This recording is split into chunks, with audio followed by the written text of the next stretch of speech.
الحمد لله رب العالمين والصلاة والسلام على خاتم النبيين وعلى آله وصحبه أجمعين. Dear Muslim brother and sister, Assalamu alaikum wa rahmatullahi wa barakatuh. We were commanded by our Prophet alayhi salatu wassalam to pray in the exact manner in which he prayed, as he directed us to do in the hadith narrated by Al-Bukhari, which means, "Pray as you have seen me pray." Many Muslims are unaware of the true description of the prayer of the Prophet ﷺ. This production was composed so you can hear and see for yourself the full and true description of the Prophet's prayer, and then adhere to his practice. To commence the prayer, stand up after having fulfilled all its preconditions, which are facing the direction of Kaaba, known as Al-Qibla, covering parts of the body which are mandatory to cover, known as Al-Awra, being in the state of ritual purity, being fully attentive in your heart and mind of the particular prayer which you intend to perform without uttering the intention. You should pray behind an object as high as a handspan, or directly behind a wall, a pillar, or any other similar object, as this was the proven practice of the Prophet ﷺ. This object is known as sutra. To start the prayer, you must say Allahu Akbar, which means Allah is the greatest. This phrase is known as Takbiratul Ihram. There is no other phrase which can replace this takbirah. This takbirah must be said while standing, because the Prophet ﷺ said what means, say the takbir while standing. If you are unable to pray while standing due to illness, for example, then you should do your best to pray in any other position which is physically possible. In any case, however, you must certainly say the takbirah. During this takbirah, do not excessively extend the vowel, which is the A in the middle of the word Allah. The Imam leading a congregational prayer shall raise his voice while saying this takbirah, so those behind him can hear it. If you are praying alone or behind an Imam, you need not say this takbirah loudly. However, you must move your tongue with the phrase as authentically reported. Raise your hands while saying the initial takbirah. It has been authentically reported in the Sunnah that you may raise your hands just before, during, or just after saying this takbirah. While raising your hands, keep them spread open without cupping. Your fingers shall not be closed tight nor widely spread apart. Your fingers shall reach the level of your shoulders. This is one of the two authentic forms of raising one's hands. The other is for the fingers to reach the earlobes. You may choose either of these two forms. Raising the hands apply to both men and women. If you are unable to raise one of your hands due to a certain ailment, you should still raise the other one in order to apply as much of the sunnah as possible.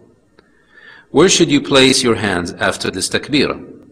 You should place them on your chest with the right hand over the left one. There are two forms of putting the right hand over the left one. The first is to place the right hand flat over the left hand, wrist, and arm. The second is to grab the left hand with the right hand. If you alternate between these two forms, your practice would then perfectly concur with the sunnah of the Prophet ﷺ. Place your hands on your chest and not on your navel, nor below it, nor above the chest. Some scholars state that you should place them between your breasts. It is not permitted to place the hands on the waist during prayer, which contradicts appropriate submissiveness to Allah.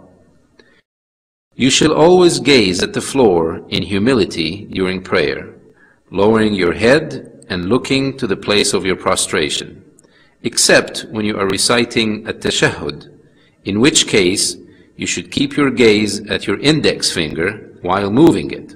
This will be further explained in the presentation.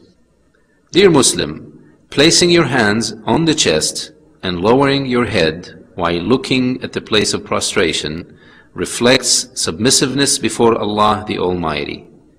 It is also a reflection of good manners before one's Lord.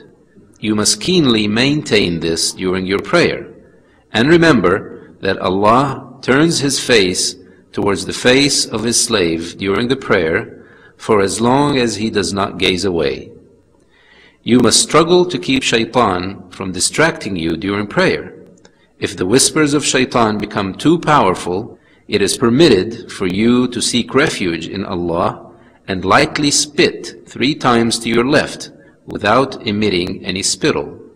Immediately after this takbirah, initiate your prayer by reciting one of the great opening supplications known as Du'a ul-Istiftah.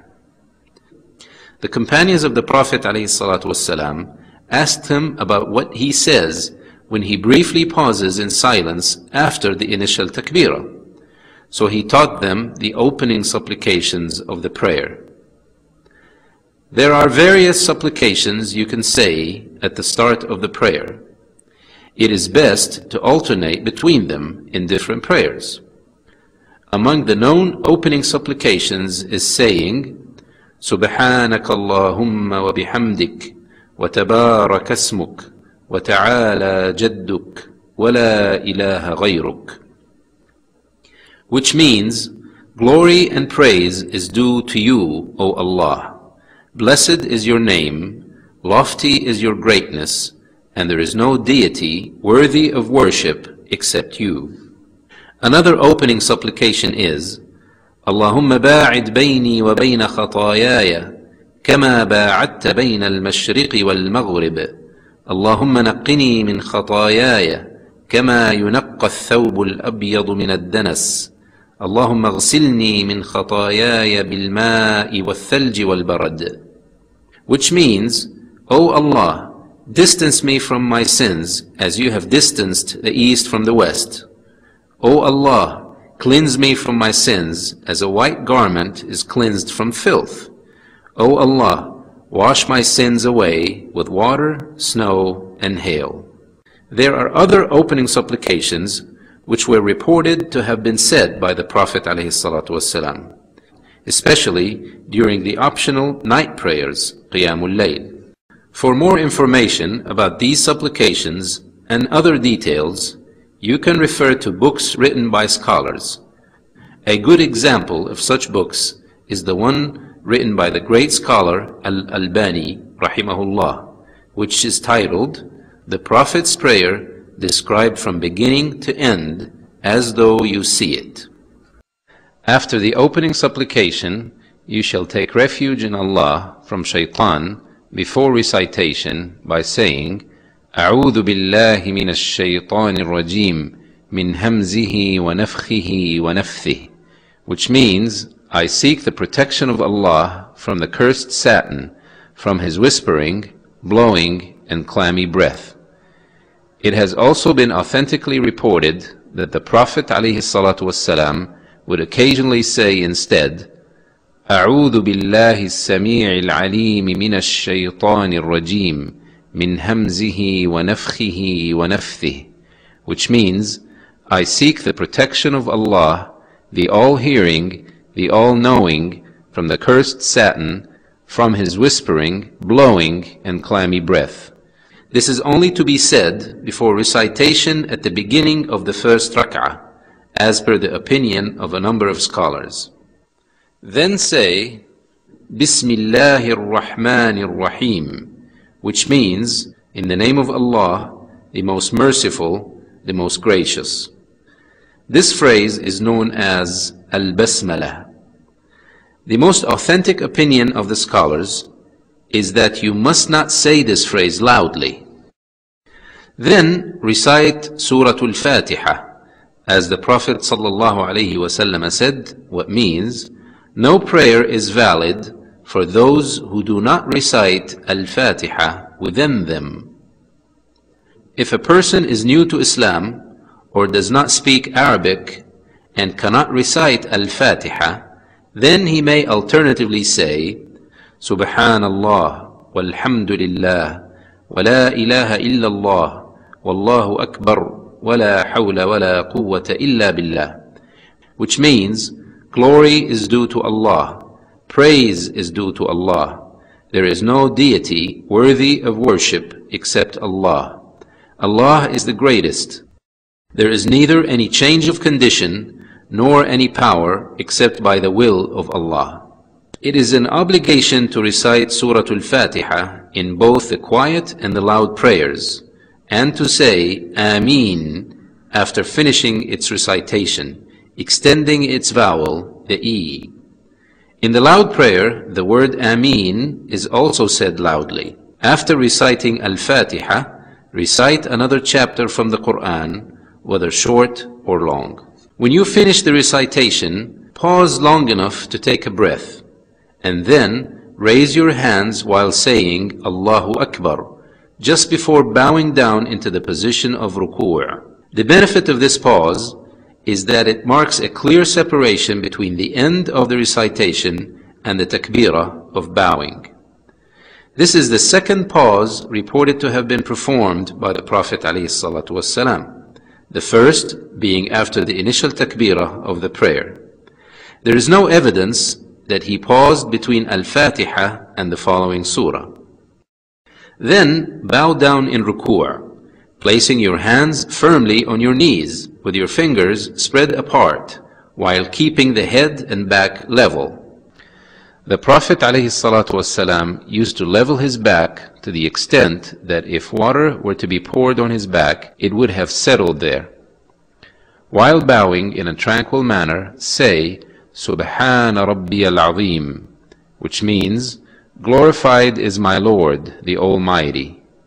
Or you can say Subhana Rabbiyal Azim wa bihamdih, which means glorified is my Lord, the Almighty, and all praise is His.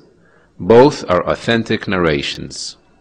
You may also add Subbuhun Quddus Rabbul Malaikati wal Ruh, which means glory to you, most holy you are, Lord of the angels and the Holy Spirit.